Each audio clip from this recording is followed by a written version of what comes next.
Hi, it's me again with Corel Tips and Tricks. This is part two, even though part one didn't really name part one.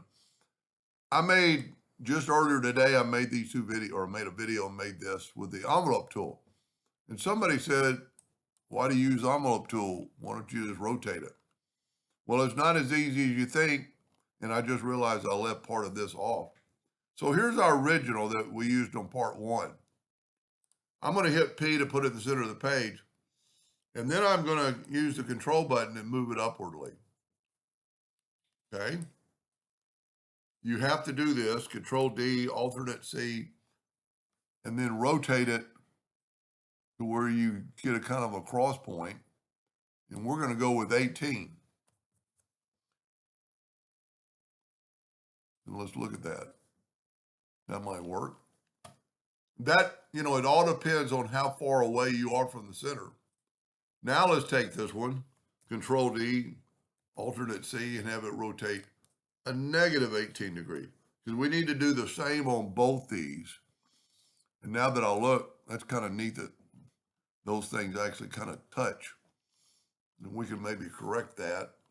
You know what? Let's do this. Let's just kind of show you what I was saying. If we take this and move it up a little bit more, get rid of the duplicate, Control D, alternate C, and we know it's 18 degrees or it'll work. And we get, no, that's a little bit in the opposite direction of what I want.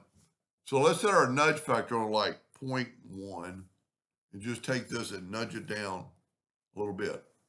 Now, and then that way you can change it. Control D, alternate C. That's the beauty of alternate C. And that'll work. Or it'll work because these are spread out. Now I'm going to take this one again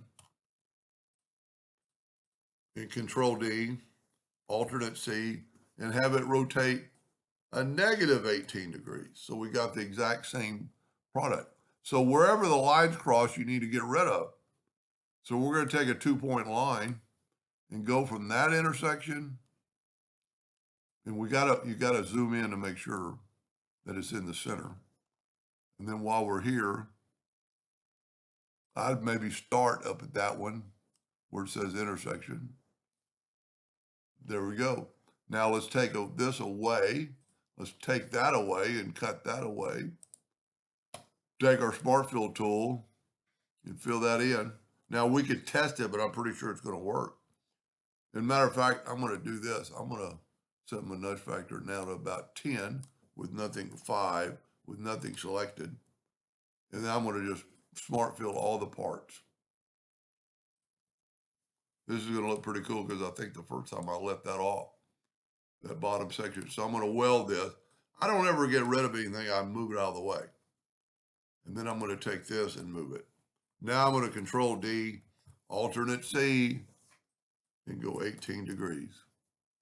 Look at that. And I'm just controlling D all the way around.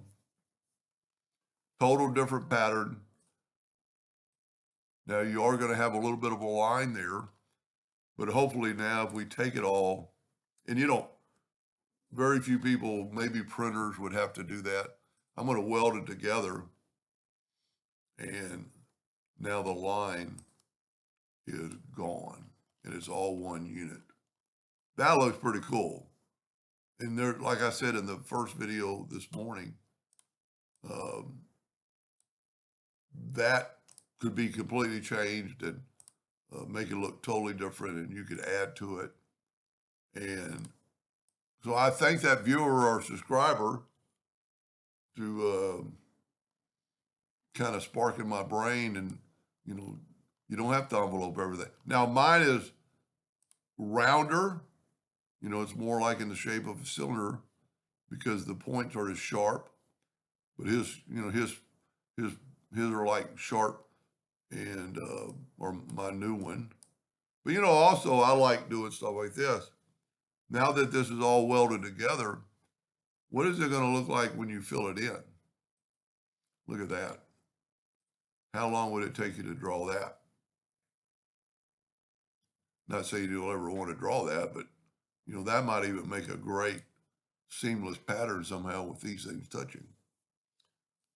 Anyway, hope that sparked some interest, and thank you for watching.